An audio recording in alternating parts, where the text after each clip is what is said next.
नमस्कार। आज हम जिनकी बात करने वाले हैं वो हैं नीम करोली बाबा। बहुत लोगों ने प्यार से महाराज जी भी कहते हैं। जी। हमारे पास एक लेख है, नीम करोली बाबा, प्रेम और चमत्कारों के संत। तो उसी के कुछ हिस्सों पर आज बात करेंगे। हाँ। समझेंगे कि महाराज जी आखिर थे कौन, उनकी शिक्षाएं क्या थीं और कैसे कैसे उन्होंने भारत और बाहर भी, मतलब पश्चिम में भी, लोगों पर इतना असर डाला। हाँ, और इसमें स्टीव जॉब्स, मार्क जुकरबर्ग जैसे नाम भी आते हैं। बिल्कुल।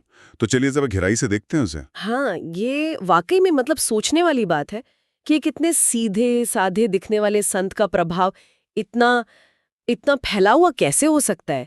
शायद यही सादगी ही उनकी असली ताकत थी। हो सकता है। स्रोत भी कुछ ऐसे ही बताते हैं। जैसे उनका जन्म लक्ष्मण नारायण शर्मा नाम था उनका असल में। वो करीब 1900 में उत्तर प्रदेश में हुआ था, एक ब्राह्मण परिवार में। अच्छा। और बचपन से ही कहते हैं अध्यात्म की तरफ झुकाव था। अक्सर मंदिरों में, जंगलों में ध्यान लगाते मिल जाते थे। अच्छा, बचपन से ही। और उनको ये नीम करोली बाबा नाम कैसे मिला, इसकी भी कहानी है शायद। हाँ हाँ बिल्कुल, लेख में जिक्र है इसका। कहते हैं एक बार वो ट्रेन से कहीं जा रहे थे बिना टिकट के, अरे, तो टीसी ने उन्हें नीम करोली गांव के पास उतार दिया। पर फिर हुआ ये कि ट्रेन आगे नहीं बढ़ी। सच में रुकी रही। हाँ बिल्कुल। सबने कोशिश की, इंजन वगैरह देखा, पर कुछ नहीं। फिर किसी ने कहा कि शायद उन बाबा को उतार दिया इसलिए ऐसा हुआ। तो लोग गए, उनको सम्मान से वापस लाए, ट्रेन में बिठाया और ट्रेन चल पड़ी। अरे वाह, ये तो बिल्कुल फिल्मी कहानी जैसी लगती है। हाँ पर हाँ, उनके साथ ऐसी कई चमत्कारी बातें जुड़ी हुई बताई जाती हैं। जी, जैसे बीमारों को ठीक कर देना या किसी के मन में क्या चल रहा है ये जान लेना। ऐसी कई कहानियां हैं। पर महाराज जी खुद क्या सोचते थे इन चमत्कारों के बारे में? देखिए, यही तो सबसे दिलचस्प बात है। भक्त तो चमत्कारों की खूब चर्चा करते हैं, पर कहते हैं कि महाराज जी खुद इन पर ज्यादा जोर नहीं देते थे।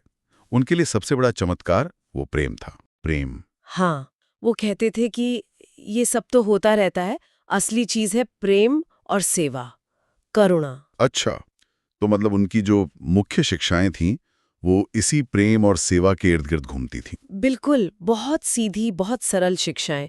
जैसे सबको प्रेम करो, सबकी सेवा करो, भगवान को याद करो। हम्म। और एक और बहुत महत्वपूर्ण बात, वो कहते थे सब एक। सब एक, यानी कोई भेद नहीं। हाँ, कोई भेद नहीं, कोई ऊंच नीच, जाति धर्म का फर्क नहीं, बस एक सीधा सा प्रेम का रास्ता। कोई मुश्किल फिलॉसफी नहीं। और लेख में ये भी है कि वो हनुमान जी के बहुत बड़े भक्त थे। हाँ, अनन्य भक्त।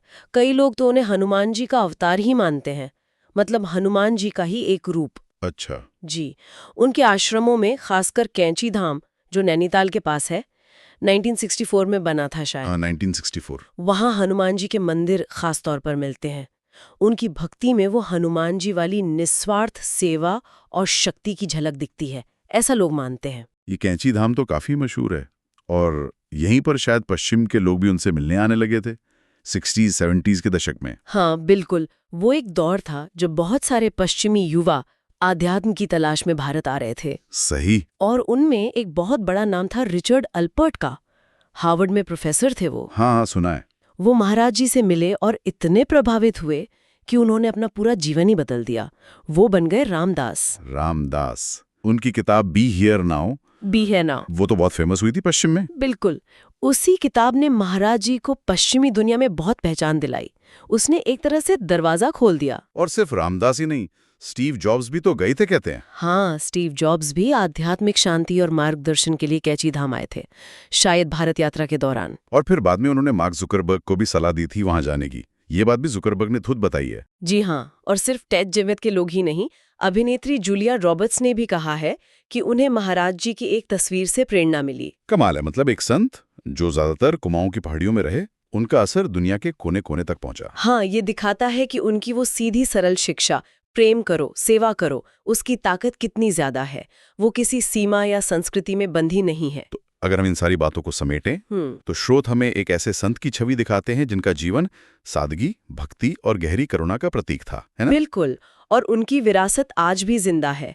भले ही उन्होंने 11 सितंबर 1973 को वृंदावन में महासमाधि ले ली, मतलब अपना शरीर त्याग दिया। हाँ। पर उनके अनुयायी मानते हैं कि उनका आशीर्वाद, उनका मार्गदर्शन, वो हमेशा उनके साथ है। ये बात सोचने पर मजबूर करती है। क्या वाकई सच्ची आध्यात्मिकता और प्रेम का असर किसी की भौतिक उपस्थिति से कहीं ज्यादा टिकाऊ होता है? हाँ, शायद यही सवाल है जिस पर हम सब सोच सकते हैं कि प्रेम और करुणा कि शक्ति समय और जगह से कितनी परे है।